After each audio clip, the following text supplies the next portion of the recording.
Hello, this is Foster J. Sayers III, and this is Sayers Soapbox. It is June 2nd, 2020, and I have survived May. I hope that you all have as well. And I want to talk about unity and tribalism. I can't talk about unity without talking about tribalism uh, in light of all of the civil unrest that's been going on since George Floyd was murdered. So,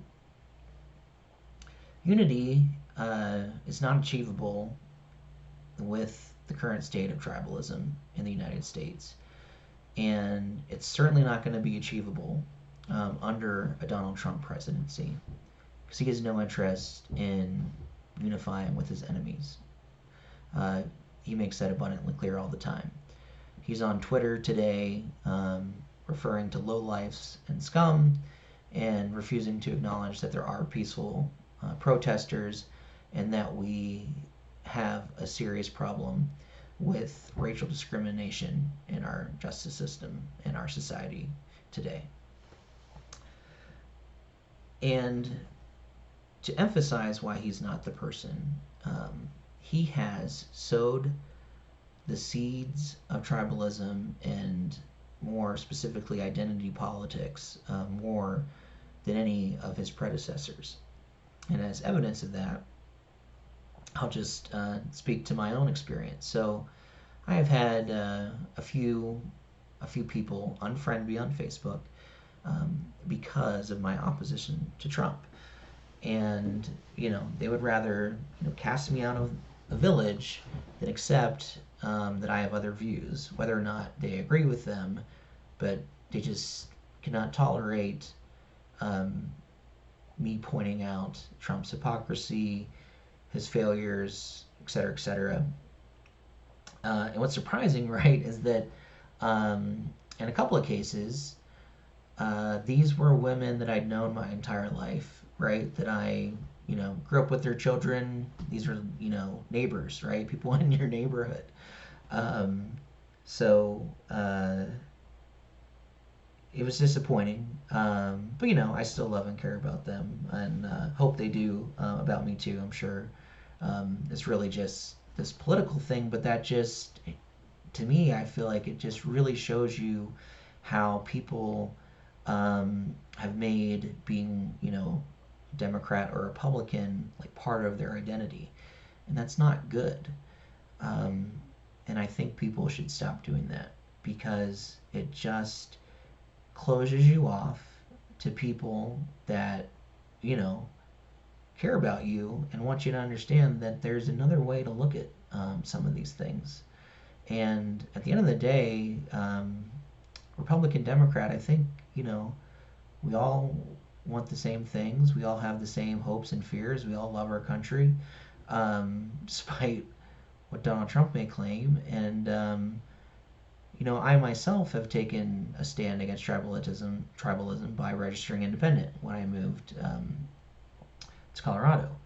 And even though I might vote Democrat, I don't identify as Democrat. I don't give money to the Democratic Party. I give money to individual candidates. And I think we all need to start doing that, right? Because these identity politics are just divisive, right? They're cutting us off from each other. They're not bringing us together. And I don't see Trump trying, wanting to unify anybody but his base, right? He does everything for his base, and that's who he caters to. So, how do we end pluralism? It doesn't happen overnight. Um, I will do another soapbox at some point about the need for a new constitution. Um, I mean, America's had this operating system for 200 years, and it's out of date, and we just can't run the programs that we need to run in our society within that framework. Um, but until such time, I would just say, look, like um, conservatives, liberals, like we're all people. I mean, conservatives used to be about limited government, right? And Republicans used to be about letting states, run things. And And that's something that I'm actually very in favor of. However, I'm very liberal on social issues.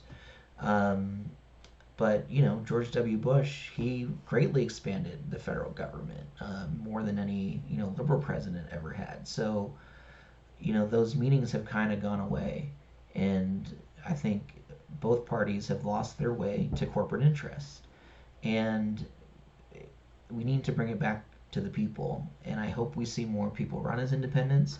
I hope we see more people register as independents, and hopefully these two parties are replaced by something better, because we need something better. Because the tribalism today isn't going to work. And so I would just ask people, make America your tribe, make humanity your tribe. Don't make Democrat or Republican your tribe. Because if your tribe's not inclusive, then I think you're in the wrong tribe. All right? Be kind to each other, everybody. And the people of color in my life and who just might come across this know that I pray for your safety, and I hope that if not for you, for your children and future generations, um, that your lives will matter and have equal worth in our society. Take care, everyone.